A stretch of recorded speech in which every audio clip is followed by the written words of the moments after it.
Yung ano nyo guys, strong energy nyo ngayong um, July is good karma at saka tagumpay. So yung iba sa inyo guys, maaari din kayong makatanggap ng good karma from the universe. Kaya itong mga movement na to, I guess part ito ng good karma mo. Parang minumove ka ni universe sa mabuting landas para mas lalo pang maging matagumpay yung buhay mo. Okay? So,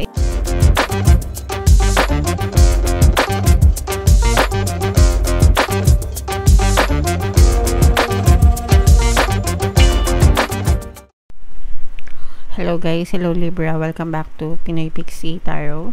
Ang pamagat ng episode natin for tonight is monthly horoscope para ngayong July para sa Libra, Sun, Moon, Rising Sign, and Venus. General reading lang guys, pwede mag-resonate, pwedeng hindi. Combination ng positive and negative energy. Sa dulo ng video guys, by the way, magkakaroon tayo ng yes or no pick card reading. Ito yung deck na gagamitin natin. Pwede kayong magtanong ng isang tanong answerable by yes or no, tapos titingnan natin yung sagot ng tarot sa inyo.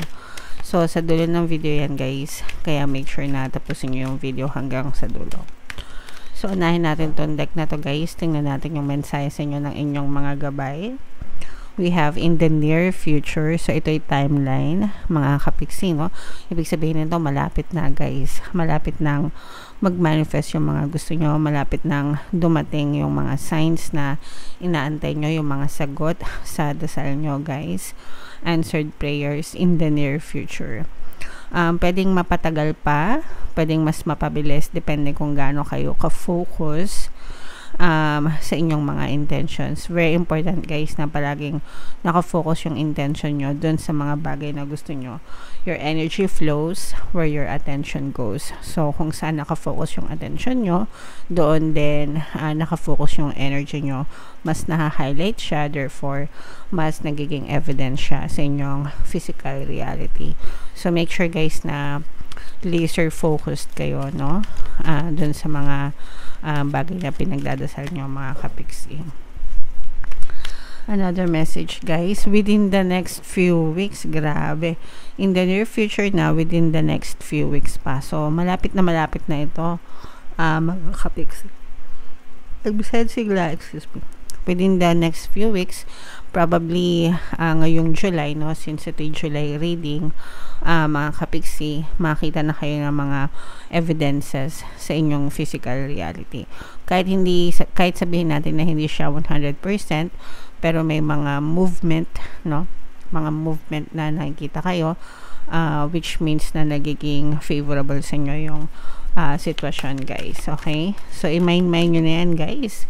Mind in the near future, mind within the next few weeks. Okay. And then we have forgiveness guys, another message for you. Yung mga negative emotions guys, if you have any negative emotions like anger, hatred, resentment, yung mga grudges, mga pagmumukmok, mga stress, mga anxieties, ganyan, any negative emotions guys, nagiging balakid yan sa mga manifestation nyo, nagiging balakid yan sa mga bagay na gusto nyong marating or gusto nyong ma-achieve sa buhay nyo. So, the more na mas marami kayong negative emotions, mas tumatagal pa yung mga manifestation nyo or yung mga bagay na dinedesire nyo sa buhay. So, you have to learn to let go. You have to learn to forgive mga kapiksi. Acceptance and forgiveness, no? Para mawala yung mga negative emotions na yun. And at the same time, guys, you're freeing yourself, no? Kapag nag-forgive ka, kapag pinatawad mo, yung mga tao nagkasala sa'yo, you're freeing yourself dun sa mga negative emotions na yun, nakakalaya ka and gumagaan yung buhay mo. So, wag mong pahirapan yung sarili mo, wag kang magtanim ng galit, wag kang magtanim ng sama ng loob, kasi ikaw ang nadadamage lalo kapag nagtatanim ka ng sama ng loob, hindi naman sila. Bakit mo paparusahan yung sarili mo sa kasalanang hindi mo naman ginawa, 'di ba? So, forgive them, guys, for your own sake, not for them. Okay? Alright. So, comment down below, Libra, if feeling mo naka-resonate ka dyan.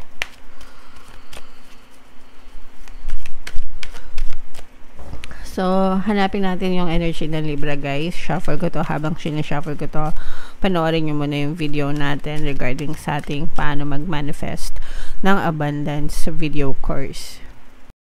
Kapiksi, sawa ka na ba sa mga struggles at hirap sa buhay mo? Masipag ka ba at masikap sa buhay ngunit hindi ka pa rin umaasenso? Ilang beses ka na bang nag-attempt mag-negosyo at mag-invest pero palagi ka pa rin nalulugi? Sa pagkakataon na ito ay maaaring may subconscious beliefs ka na nagiging balakid sa iyong pag-unlad at pagyaman. Introducing, paano mag-manifest ng abundance video course. Dito ay matututunan mo ma-overcome ang mga balakid mo para tuluyan ka ng umunlad, umasenso, sumagana, maging matagumpay, successful at maswerte sa iyong kabuhayan, pera, trabaho, negosyo sa labi at kaperahan ng bonggang-bongga. Dali, mag-send na ng email sa pinoypixie@gmail.com at simulan na ang iyong pagyaman ngayon. Alright.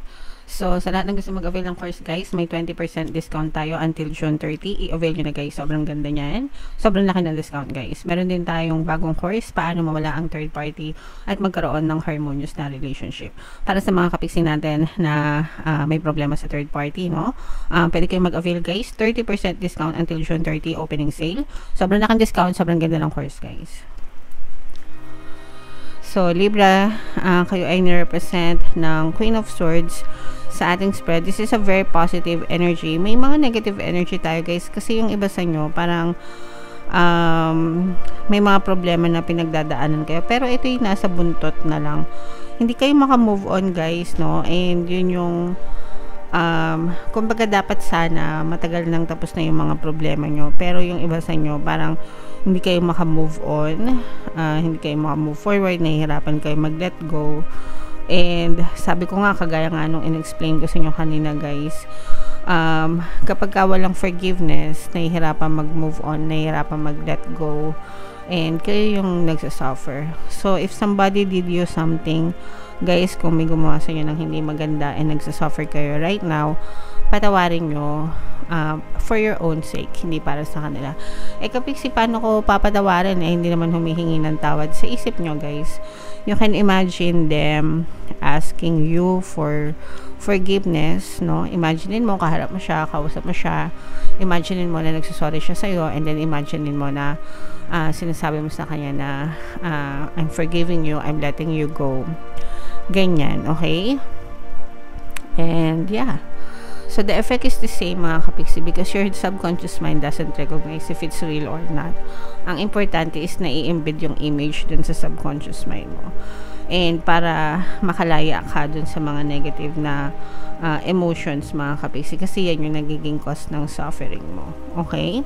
Merong magta-travel for some of you, guys. Parang travel in terms of relocation ito, guys. Parang feeling ko merong lilipat ng bahay, relocation. Pwedeng lilipat kayo ng bahay, mag-move kayo, o kaya naman lilipat kayo ng trabaho, mag-move kayo ng trabaho, mga kapiksi. Pwedeng sa ibang bansa or pwedeng local lang. Pwedeng mag-iba din ng department. Pero nakikita natin yung movement, guys, no? So, kung ano man yung movement na yan, para sa inyo yan, para sa ikabubuti nyo, change is good. Lahat ng pagbabago, maganda yan. So, i-embrace nyo. Maaari yan makakontribute sa inyong growth and success. Okay? Yung iba naman, guys, nakikita naman natin yung recovery nyo.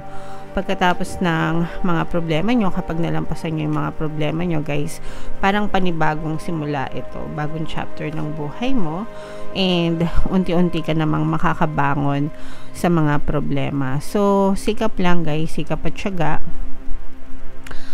Feeling ko din, guys, parang mas palaban na kayo ngayon, no, kumpara dati. Kumbaga parang mas naging matapang na kayo, mas siguro, excuse me, guys, parang mas wise na kayo, mas palaban, mas marunong, ganyan. So, mas matapang na kayo ngayon. So, hindi na kayo basta-basta magigimbal, no, ng mga problema. Mani-mani na lang sa inyo yung mga problema, mga kapiksi. Okay? So, another earth sign energy, Aquarius, Gemini, Libra. For some of you guys, parang meron kayong parang meron kayong imbitasyon na matatanggap na may kinalaman sa trabaho pa rin. Movement, no? Sabi ko nga sa inyo guys, magkakaroon ng movement. Pero yung iba sa inyo, parang indecisive pa kung itutuloy nyo yung movement na yan. Pero more likely than not, guys, tutuloy nyo yan, no? Kasi yung iba sa inyo, parang naghahanap kayo ng change or pagbabago. Sabi ko nga sa inyo guys, diba, parang mas wais na kayo. You're looking for growth, no? Naghahanap kayo ng growth, tagumpay, and success, mga kapiksi. Yung nyo guys, strong energy nyo ngayong July is good karma at saka tagumpay. So yung iba sa inyo guys, maaari din kayong makatanggap ng good karma from the universe. Kaya itong mga movement na to, I guess part ito ng good karma mo. Parang minumove ka ni universe sa mabuting landas para mas lalo pa maging matagumpay yung buhay mo. Okay? So, i-mind mo yan, Libra, sa comment section. Mind tagumpay, mind good karma, mind pag-unlad, pag-asenso. Kasi nakikita natin na talagang uunlad at aasenso yung iyong kabuhayan, Libra. Alright? So, ito na yung ating yes or no pick a card reading, guys. Huminga kayo ng malalim. Pikit kayo, tapos hinga kayo ng malalim. Tapos itanong nyo sa isip nyo kung ano yung gusto nyong malaman for July. Isang tanong lang. Answerable by yes or no. Tapos pili kayo na isang card, guys. Habang sinashuffle ko to guys, meron tayong exclusive membership program dito sa ating channel. I-click nyo lang yung join button dito sa baba guys. So kaya naman, dito sa taas ilalagay natin yung link. Kapag member na kayo, magkakaroon kayo ng access sa mga exclusive videos natin regarding manifestation using the power of your subconscious mind and law of attraction.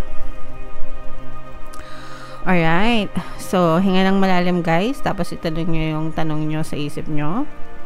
And then, pili kayo ng isang card. Ito yung card 1, card 2, card 3. Kung card 1 ang napili nyo, ang sagot sa tanong nyo ay no. Kung card 2 ang napili nyo, ang sagot sa tanong nyo ay yes. Kung card 3 naman ang napili nyo, ang sagot sa tanong nyo ay yes. Alright. So, comment down below, Libra, if feeling nyo naka-resonate kayo. Yung mga pinapamind-mind ko sa inyo, guys, i-mind nyo na kasi deserve nyo yan. Ito yung ating mga pampaswerte subliminal, guys. Pakinggan nyo para makatulong sa inyo. And ito naman yung ating success stories ng paano mag-manifest ng abundance video course. Click here to subscribe, guys, and click here to join our membership program. Thank you for liking, sharing, and subscribing, and see you again next time. I love you all, guys. Have a nice day. Bye-bye.